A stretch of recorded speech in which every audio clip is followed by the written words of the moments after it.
Jim, I met with Craig, like I told you I was going to, and geez, Louise, I mean, he sold the Chardonnay, and we had been buying that Chardonnay, as you know, for many years now, and what I told Craig was, hey, we have an agreement. I mean, we were late on the notification on the Evergreen, a month or so, whatever, but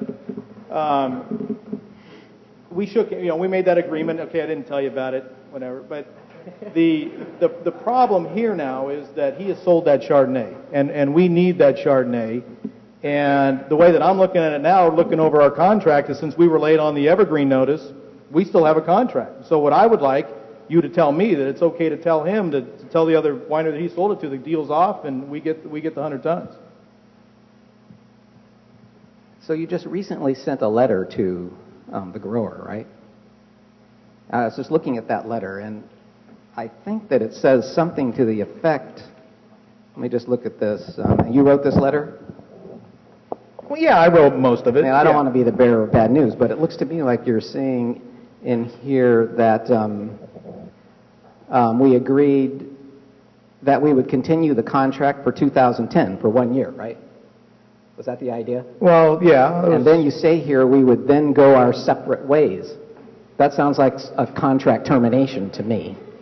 Well, I don't want to be. You have to define separate. I mean, I don't want you to shoot the messenger here, but my job, because you're paying me to give you my objective advice, and my objective advice is the two of you, through your verbal agreement, actually terminated that agreement, and it's no longer an evergreen contract, and that contract's off the table. You are in a new world here. That's where I think you are. So my advice to you is to try to bring this grower back to the table. And I'm paying you for this? Yeah.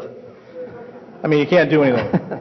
I mean, I got to go back to him and tell him it's okay that he sold the Chardonnay. We bluffed our way through the negotiation last year, and we succeeded, and maybe we can do it again, but I don't think it looks good for you. All right. So the best thing to go back to him and tell him I approve of his sale of the Chardonnay to the other winery. No, you don't say you approve it, but you just focus on the Pinot. Focus on the Pinot. All right.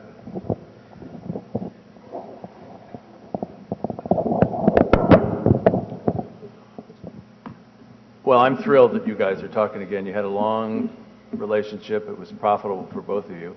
I understand that he's taking the position that you're still in contract. Well, I think he's dead in the water on that. Hopefully his attorney will be sensible in advising him on that. But, I do think that you guys have a lot to talk about, reestablish a relationship that can be good for both of you. So let's move on to that negotiation. Okay. So I am free and clear on this Chardonnay. I have nothing to worry about going back if he comes back to me and tells me that I own this Chardonnay. I have legs to stand on and say I absolutely do not owe you this Chardonnay, and it's under contract with another winery. And thankfully for him, it's under contract for 1 year. It was a winery that wasn't interested in jumping in a long-term deal. They wanted to see the quality first. But them knowing quality, it might be a good idea that we go back to them in 2012. But for 2011, I'm set. Yeah, let me just suggest that if we had put some of the stuff in writing, it could have been a little easier for both of you, a little clearer for both of you. So, to take the lawyer position, try to get it in writing, even if it's terminating, canceling, amending, whatever it is. Understood. Just a small 50-acre grower, and sometimes those attorney fees can start to add up on that 50 acres, especially when your price gets cut in half and your tonnage gets cut in half. It's a little difficult. But I understand what you're saying, and going forward, I will definitely work those out with you.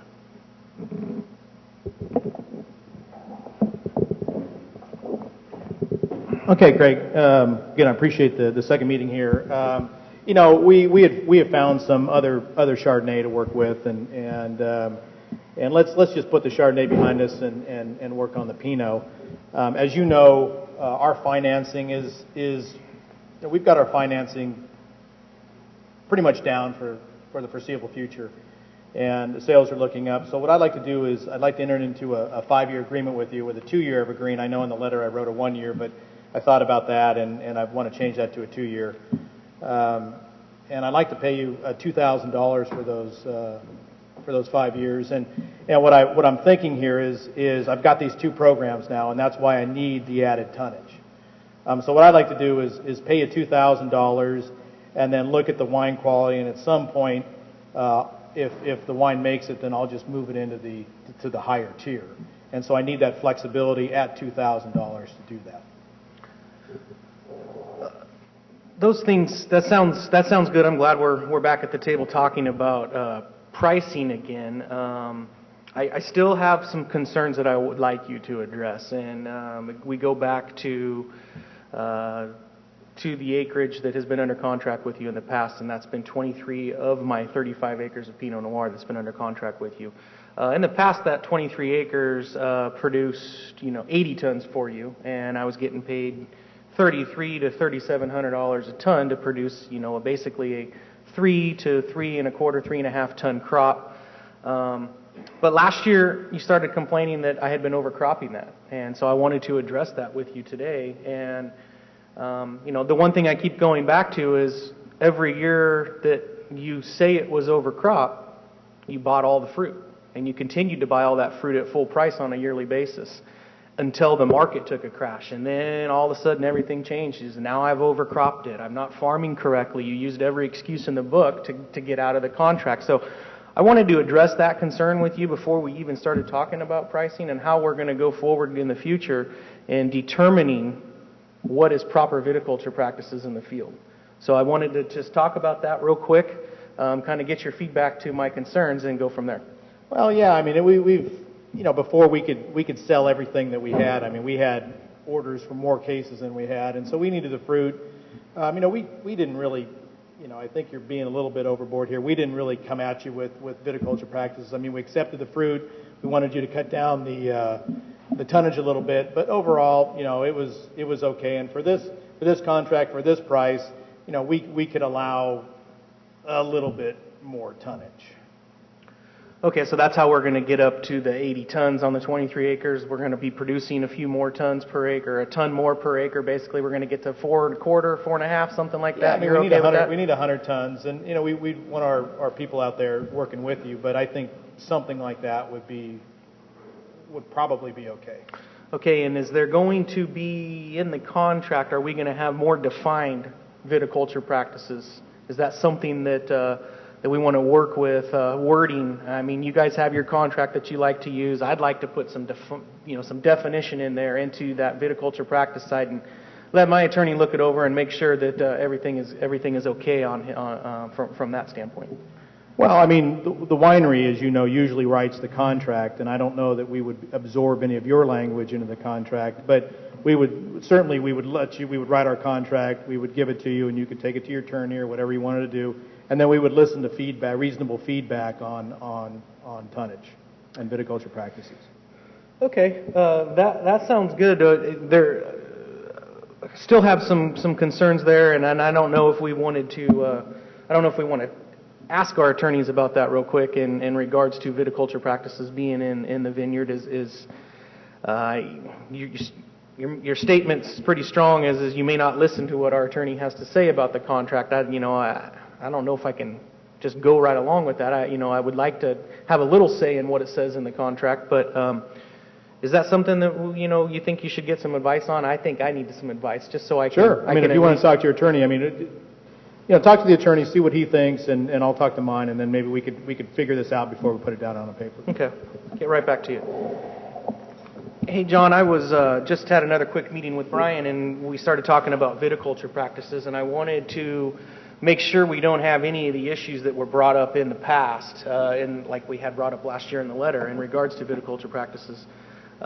Typically in these contracts, the wineries write the contract. They have something in there for viticulture, but it's very broad, very open for them to be able to make changes or come back to you down the road and say, hey, you didn't follow this exactly. What are your thoughts about that particular section of a contract and viticulture practices? Well, let me say first that it's very difficult for a contract to anticipate everything that can happen in the course of a season or everything that can happen as a winery and a grower try to align themselves in terms of viticulture. But what I do see in the market is more attention being paid to viticulture as it's reflected in the contract because there is a relationship between the cost to the grower, and therefore the profit to the grower, and the bottle price of the kind of wine that the winery is trying to produce. So it seems to me sensible that in addition to saying good viticultural practices, that somebody's working on an addendum, an exhibit, something on the contract that describes the winery's expectations in general terms about what kinds of viticultural practices they want to see, and particularly those that result in more or less crop. I also think that it's useful in a contract to build in requirements for a process for consultation over the course of the year so that they know, each side knows what their expectations are. Now, I want to say, in your case, as you describe it, it's particularly important that you guys talk a little bit more about how this is going to work, because he's talking about two brands, two wine styles, one of which will require you to spend some more money in order to produce grapes that are going to match his higher price, and the other a little less so. So you need to define that and figure out how that's going to get worked out in your contract and in your relationship during the growing season. Okay, that sounds good. Thank you, John.